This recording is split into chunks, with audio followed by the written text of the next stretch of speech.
Hello, readers. This is Justin's 52 Books, where I talk about my selections for the 52 Book Club's 2022 Reading Challenge.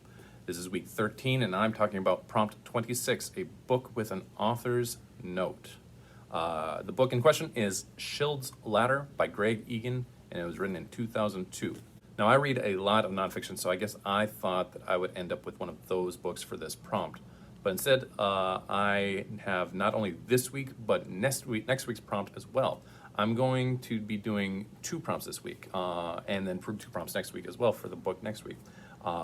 So it's Prompt 26, a book with the author's note, and Prompt 27, a book that includes a map, because I started reading both of these books together and noticed that they both applied.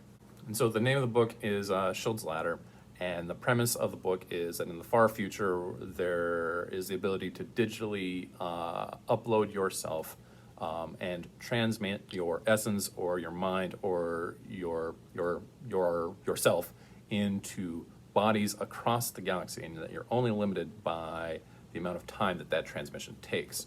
I know that's a lot for some science fiction people, but it's a fairly common conceit or trope in modern science fiction.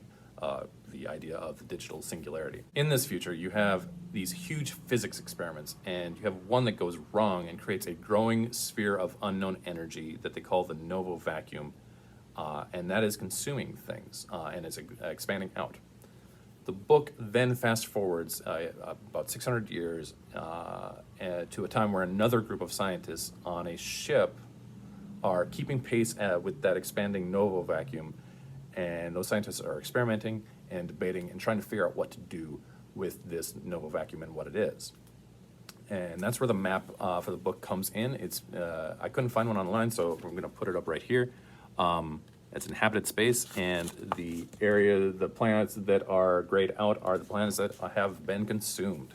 Okay, so this is as hard science fiction gets, and Greg Egan is one of the hardest science fiction writers out there. And there's all kinds of physics terminology being thrown around throughout the whole book, and honestly, I can't tell you if it's technobabble or not. But it's not so pervasive that you have to, as a reader, have to stop and look up everything as you go along. You just don't have to do that, and I'm certainly not going to do it. You might be better off for it, but I'm not doing that. Instead, the book, and I was really surprised by this, has inside it some very soft science fiction ideas. For those of you who aren't aware, there's a difference between hard science fiction and soft science fiction. And hard science fiction is for the hard sciences, math and physics and that kind of thing. And soft science fiction is for the soft sciences, political science, philosophy, sociology, psychology, that kind of thing. Those may as well be 2 different genres, and they're about as different as romance books and nonfiction. Seriously, hard and soft science fiction should be in different sections of the bookstore. With people being these digital singularities and having the ability to transmit themselves, the question is raised in the scientific debates about the Novo vacuum, about how important it is to stop it, or should people just let it run its course as a natural phenomenon? As they do not have to be consumed by this thing, they can evacuate. And so the question is, what value do these places have when you can exist anywhere?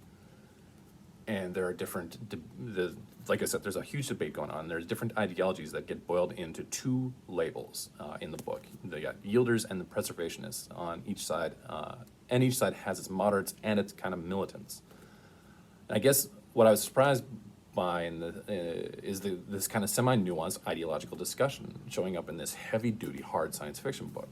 And I like that a lot, and it interested me in reading more of Egan's work in the future, but just not right away. The book is still filled with esoteric jargon, including the name, which is where the author's note portion of the challenge comes in. The author's note tells me that Schild's Ladder is a geographic technique to find the shortest distance between 2 points without reference. I make maps for a living. I'm a GIS specialist. I use technology that uses these methods almost daily, and I still don't care. And this is why I generally steer clear of hard science fiction. Like I said, I'm glad I read it, but hard science fiction isn't my thing. But I will be checking out more work by Greg Egan in the future, probably.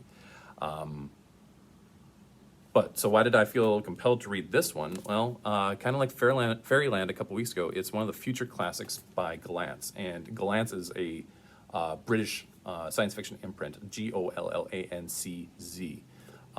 And yeah, these future classics, they have these covers with nothing on them other than some designs. They're all like that, and I've been making my way through it. This is the second one for this reading challenge, and I will continue to do that through my reading challenge for 2022. This has been me talking about Schild's Ladder by Greg Egan. This has been week 13 of Justin's 52 books, and I was talking about prompt 26 and 27. Prompt 26 is a book with an author's note, and prompt 27 is a book with a map. For more information on all the prompts of the 52 Book Club, you can check them out on their website, the52bookclub.com.